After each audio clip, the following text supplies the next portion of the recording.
Well, hello out there. I'm author T.M. Brown, and welcome to the next reading from my very first book, A Life Not My Own. I'm so excited that you guys continue to follow me and that we're having this journey together. My intent is to share more than you'd experience if you read my story on your own. And you may decide that you want to read along with me. And if that's the case, then feel free to grab a copy of my book, A Life Not My Own, from my website, www.authortmbrown.com. As you listen to my webcast and you decide you have some questions that are coming to mind about a particular segment, please feel free to reach out to me. Ask whatever questions you want, clarifications, recommendations on other podcasts that I should do. This is really my first time at doing anything like this, and I really need your input, even if it's no more than to say you don't like my readings or you love my readings and you would love for me to read some of my other books.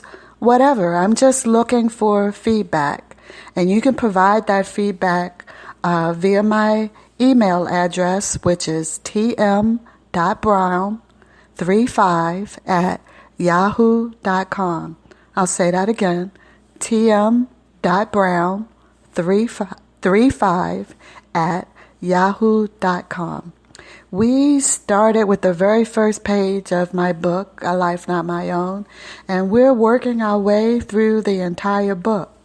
And as I've said before, I'm starting to get a little sad that we're getting so close to the end of the story. We are currently on page 100. Are you ready? With the excitement of BNOC over, I tried to concentrate on doing my job at 4th Transcom. As the everyday routine set in, I found myself missing him more than ever. I had to get over this. I had to stop.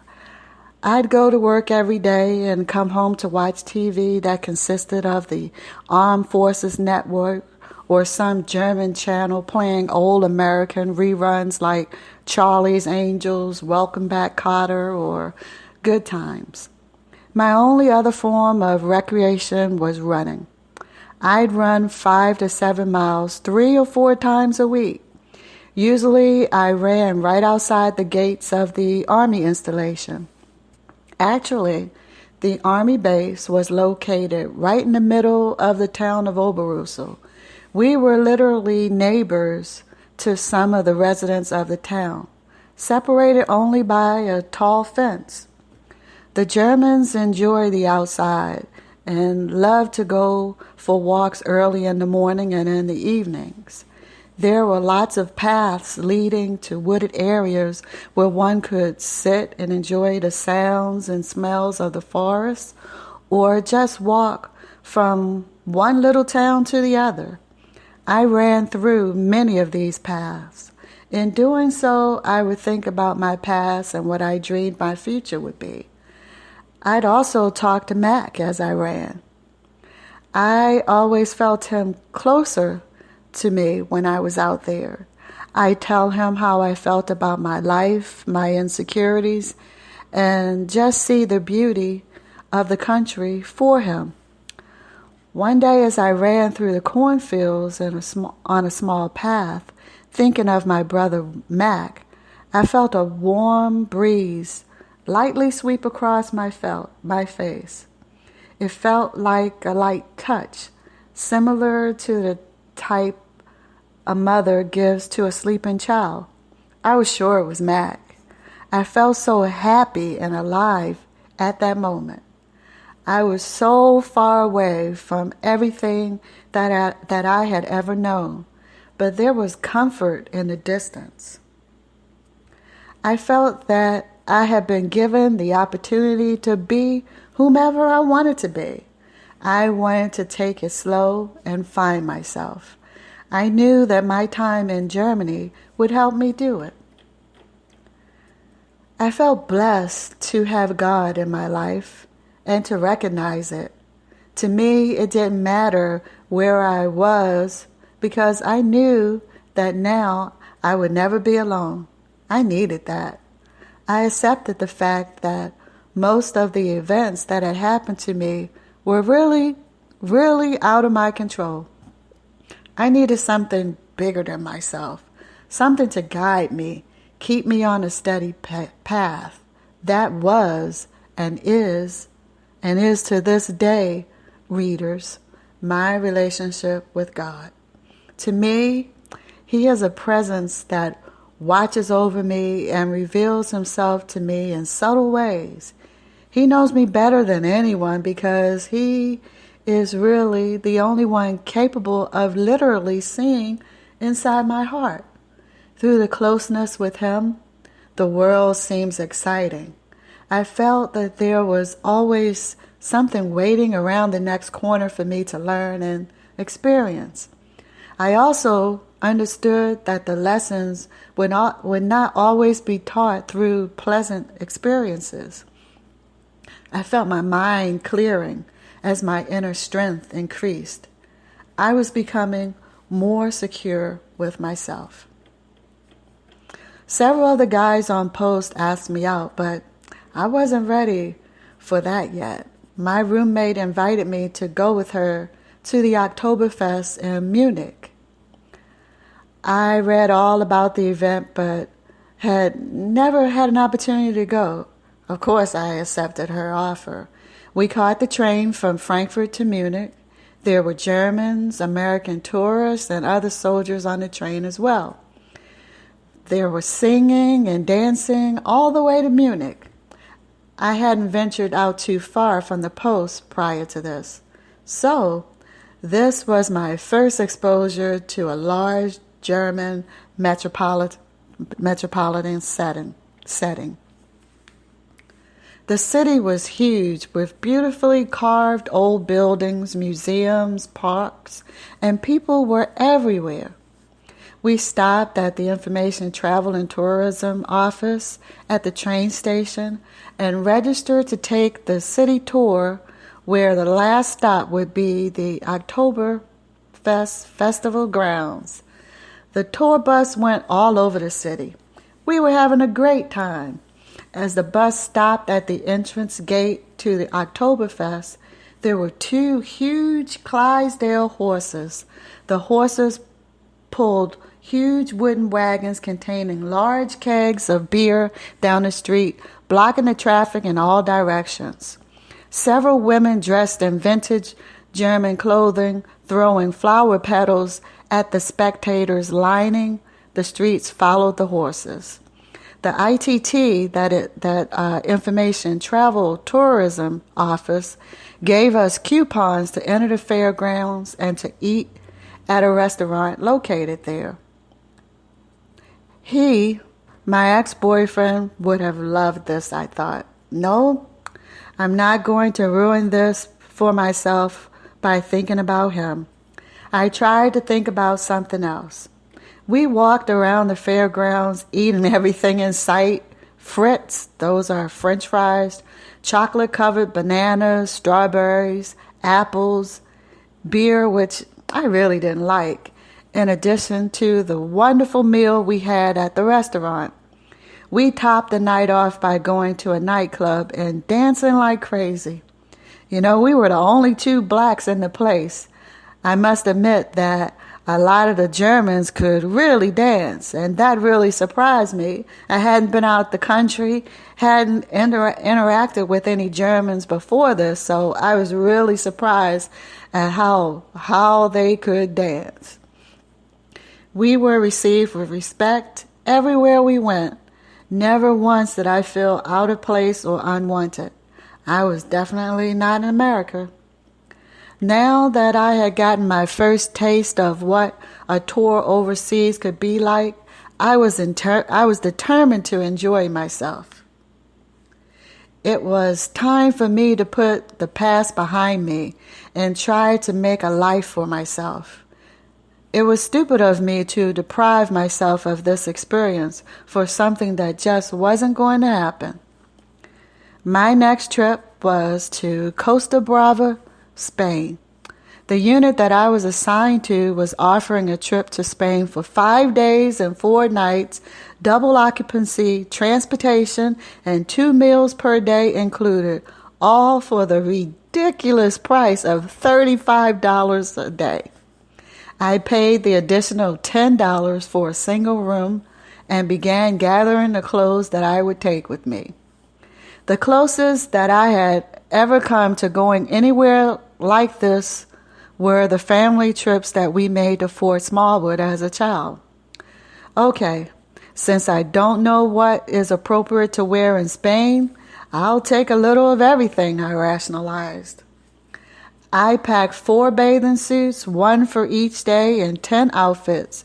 I even carried a few colorful scarves to wrap around my head in case I decided to take a dip in the pool. At that time, I had a pretty nice body, with the exception of a little fat around my stomach that I was working on really hard to lose.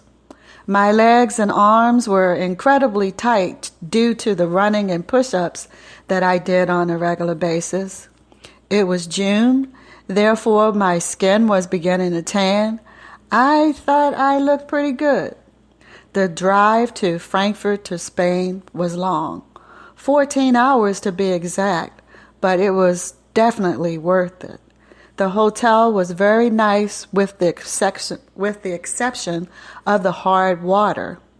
The water was so hard, in fact, readers, that we were instructed not to drink the water. My room was small, but there was a balcony where I could sit and feel the Mediterranean sea breezes. I unpacked all my clothes, arranging them in the order that I would wear them for the next 5 days. Afterwards, I went downstairs to the lobby to meet some of my friends and to register for the tours and shows that we wanted to attend. It had been a long day. I planned to just chill out for the first evening. As I walked down the stairs to the lobby, I was greeted with a smile. "Hello," he said as I passed him to join my friends who were gathering at the registration table. I didn't recognize this man. He was very tall, with broad shoulders and an enormous chest that was impossible to ignore. His hair was trimmed nicely, and he had a very thick mustache. "Hi, my name is Victor.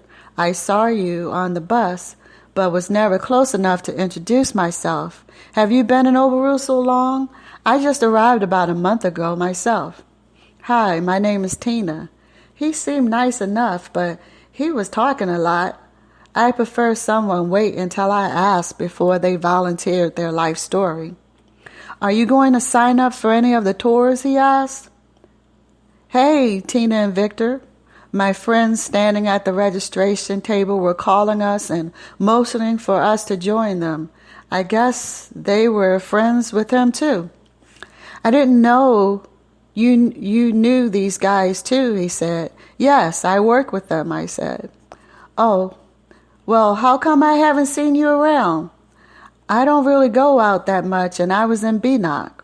"Oh, okay. Do you want to go see what events are available?" he asked. "Sure." I hadn't come to Spain to be rude. He seemed like a nice enough man, so we walked over to the registration table together and browsed through the brochures, flyers, and posters that were displayed at the table. "Hey, this looks like fun, but the shuttle leaves in 45 minutes. He was looking at the brochure for a magic show with coupons for complimentary champagne. "So, what do you think?" he asked. "It sounds like a lot of fun, and I love champagne. The only thing is that doesn't give me too much time to change." "Change for what? You look great." "Please tell me that isn't happening again," I thought. I had been traveling all day. I wasn't about to go anywhere looking like this.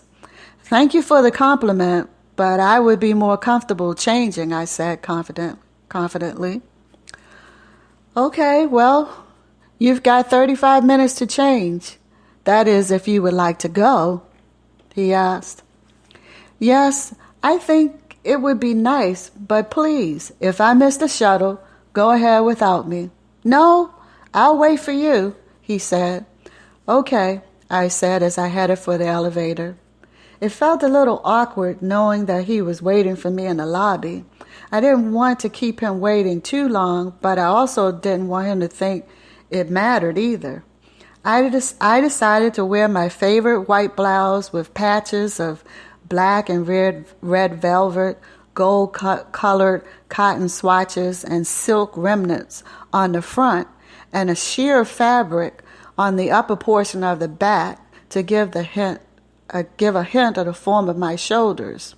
To match the blouse, I wore loose-fitting black linen shorts and flat sandals decorated with bronze buttons. You know, readers, living in Germany gave me the opportunity to shop in some really exclusive shops in downtown Frankfurt, and I loved the clothes. He was waiting for me at the bottom of the staircase. That's a nice outfit, he said politely. Thanks. You're looking pretty good yourself. He had changed as well and was wearing a white linen shirt, black pants, and black, comfortable-looking shoes. This was beginning to feel like a date. It was my first day there. I didn't want to be paired up with anyone yet, but he was very nice, a gentleman, quite handsome, and man was he tall. Damn, we even matched. I hadn't expected this. The magic show was great. It was located in a large white castle-shaped building with canister lighting strategically placed along the entranceway to show off the exterior of the venue. The interior was decorated like a nightclub with small round tables covered with white linen tablecloths, a candle, and one rose. The entire room was carpeted in plush red carpeting. The waiters were dressed in black tie. At first, I was feeling a little underdressed, but all the other patrons were dressed even more casually than I was. Readers, I have this thing about being dressed appropriately for any event, so it's not unusual that I felt a little uncomfortable given the venue. But the magic show was great. The magician made all kinds of animals disappear, lions and tigers and birds. There was one act that was especially nice, and I still remember it to this day. There was this large glass bowl filled to the top with water. Beside it was a beautiful woman holding a small fish bowl. With a flash of light and a puff of smoke, the small fish bowl disappeared, and the woman appeared swimming around in the large glass bowl. The audience applauded with amazement, and I was amazed too. The manner in which she swam inside the glass bowl, in addition to the way the sheer fabric of her attire gently floated in the water, gave the illusion of her being a beautiful fan-tailed fish. It was pretty amazing. That's pretty cool, huh? Victor said. Yes, she's a really good swimmer, too. Do you swim? He asked. No, but I love to be near the water, sitting on the sand and taking up the sun. I can't wait to go to the beach tomorrow. That would be nice. Would you like to go together? He asked. I'm sorry, I didn't mean to imply that. No, I didn't take it that way, he said. I just thought it would be nice if we went together. Well, to be honest, I've never been anywhere like this before, and I'd like to get up early and check out the sights. He was laughing. Me too. It's not every day that a person gets a chance to travel to Spain. I'd like to do as much as possible over the next few days. But what about tonight? It's only 9:30. Would you like to walk around tonight and see what's here? I don't want to take up all your time, is what I said, but actually the opposite was true.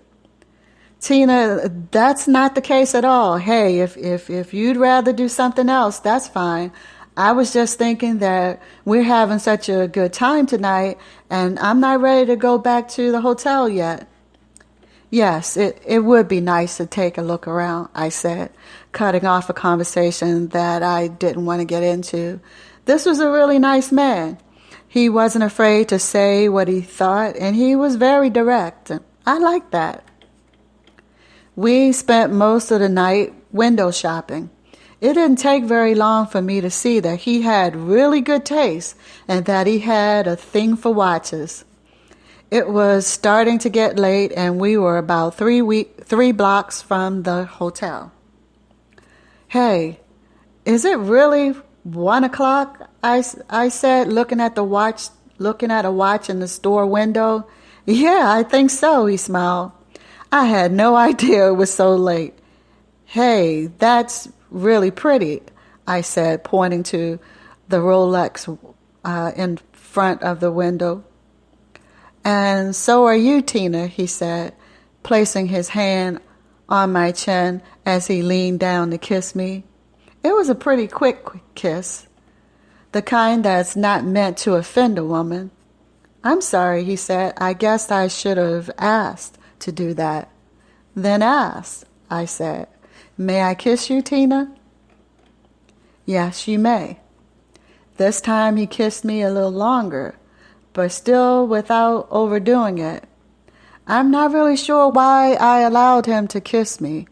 Maybe it was because he was such a gentleman. Maybe it was the warm summer night and the excitement of being in Spain. Or maybe it was just time. We held hands during the rest of our sightseeing. He'd stop and look at something in the window and kiss me again. Then he'd hold my hand and walk a little further. Eventually, we ended up in front of my hotel room door. Well, I guess this is where we say goodbye. I had a great time tonight. I'm looking forward to tomorrow. Yes, I had a good time too. Please don't ask if you can come in. I'm definitely not ready for that, I thought. Okay then, good night, he said as he pulled me close to him and kissed me. This time, he really kissed me. His kisses made my head spin. I tried to hide the effect that he was having on me. It had been a while since I had been with a man, and I didn't want to rush into anything. I'd have to be careful with him. Well, good night, and see you in the morning, he said as he... Good night, I said. Tina, he said. Mm-hmm. He was directly behind me now.